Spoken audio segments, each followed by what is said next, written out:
4 years ago, before the RNC in Tampa, we sat down and we talked excitedly about the possibility of Cleveland landing the convention. It's something for me to really think about. How do we begin to get our oar in the water on this? Absolutely. Well, we got it. And you made that possible with the $10 million from Jobs Ohio. That was a huge chunk of it. Will you even be able to be inside the convention at any point during the week? Probably not, but I don't know. I mean, I'm going to be up here. I'm going to come up on Sunday and visit with the patrol and the National Guard, and I was here, I guess, a week ago with the Secret Service, and we have lots of stuff going on around the convention, even in the perimeter, whether it's receptions or whatever. So I'll be up here all over the place, sort of like somebody that needs to kind of be on top of things. As to what happens inside the convention hall, I think you would say it's yet to be determined. Have you talked with Donald Trump? Not for a while. I've had one conversation since I left the race. Is there anything at this point that he could say that could win over your endorsement? Before the convention? Before the convention? No, I don't see what it would be. It's just too much, as I told him when we talked, we're like two companies, different values, different vision, different operations, kind of hard to merge. But look, I'm a very, very happy guy. I had a great time. People say, well, have you adjusted? I didn't really even take any time really to adjust. I mean, it was just fine. I mean, I was a little concerned what it would be like leaving all the stuff that was going, the pictures, the autographs, the attention.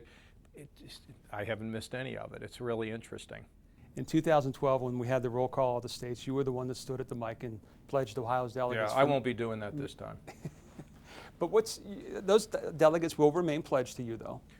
Yeah, for that I think first so. ballot. Yeah, I think so. I mean, I don't know how all that's going to work. Look, I'm not up here to disrupt. I was going to say, what's your message to the other 2,400 delegates? I don't have any message to them. I mean, really. I mean, somebody asked me what I thought about, should they be bound or should be able to vote their conscience? I said, I think they should be able to vote their conscience. I mean, if I were a delegate, that's the way I would feel. But that's a decision for them to make. If they got elected in a certain way, they got to weigh, is that my responsibility versus how I feel. But I don't anticipate any real disruption in that convention, and I'm certainly not going to be part of it. Would you expect the Rules Committee, in writing of the rules of the convention, to vote their conscience, or? Well, I'm a kind of believe that people should vote their conscience, whatever it is, whether it's at a Republican convention or whether it's operating in the newsroom. I mean, I think, you have to measure your responsibilities and against what you think you need to do. When you look at the polls that come out, like the SurveyMonkey one this week, that show you're the candidate that beats Hillary Clinton still, what goes through your mind? I know this is going to be hard to believe. Nothing. I mean, it's like cool. I could beat Hillary, but I knew that all the way along. John, it's a weird thing. Maybe it's because of how long I've been in politics, but I have no regrets. I have no, spoiled grapes. The only place I have that is on a golf course. I mean, I'm fine. I'm a happy guy.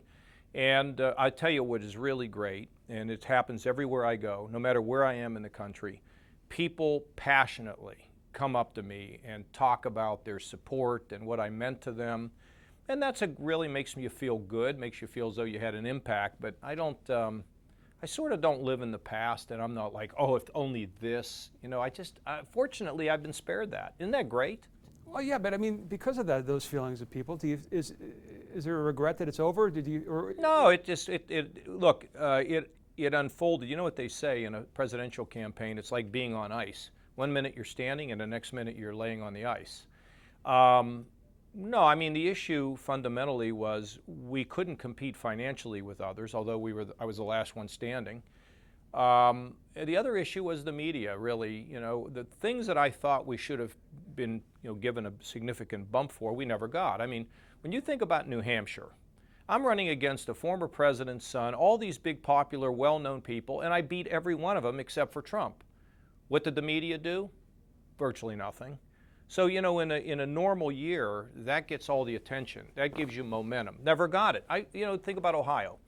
The day or two before the Ohio primary, people were saying, Kasich probably going to lose, or, he might lose. I win by 11 points. Did we ever hear another thing about it? Not another word.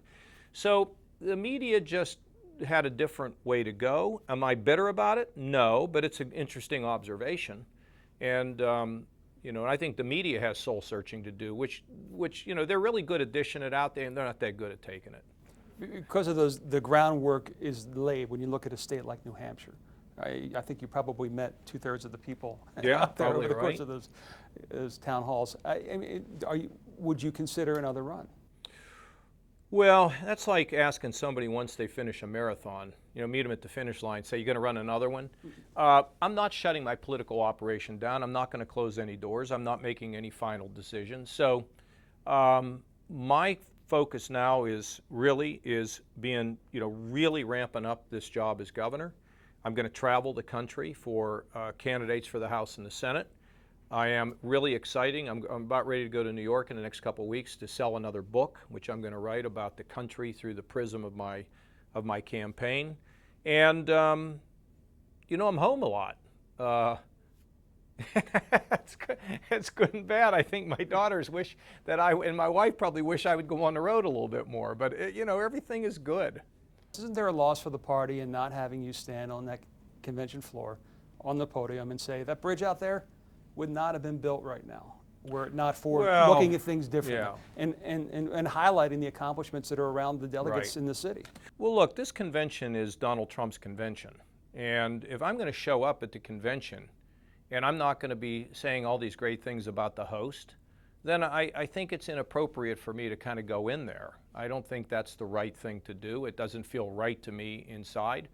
And, I still hold out hope that maybe we'll have a Damascus Road experience. People don't know what that is, but that's when Saul, the persecutor of Christians, got knocked off his donkey and became Paul and wrote 3/4 of the New Testament. I'm still waiting for that Damascus Road experience. If it doesn't come, then I probably will not find my way towards endorsing.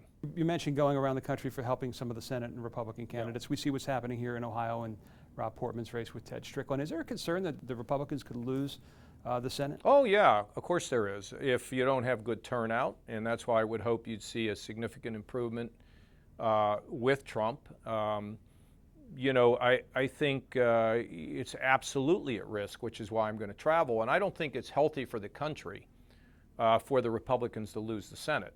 I mean, if we don't win the White House, then it's going to be important that we still have a voice. A lot of people get upset when Washington doesn't get anything done. I get upset when they're spending their time on partisan debate and personal debate. But the idea that we debate ideas and come to a conclusion is healthy for our society. We don't want just all this quick stuff to happen, because you tend to regret that. But at the same time, you don't want the partisan bickering. I think people are sick of it. They're sick of Republicans and Democrats thinking they live in two separate countries. And frankly, the public has some responsibility not to look at politics like they look at their favorite football team. We're Americans before we're Republicans or Democrats.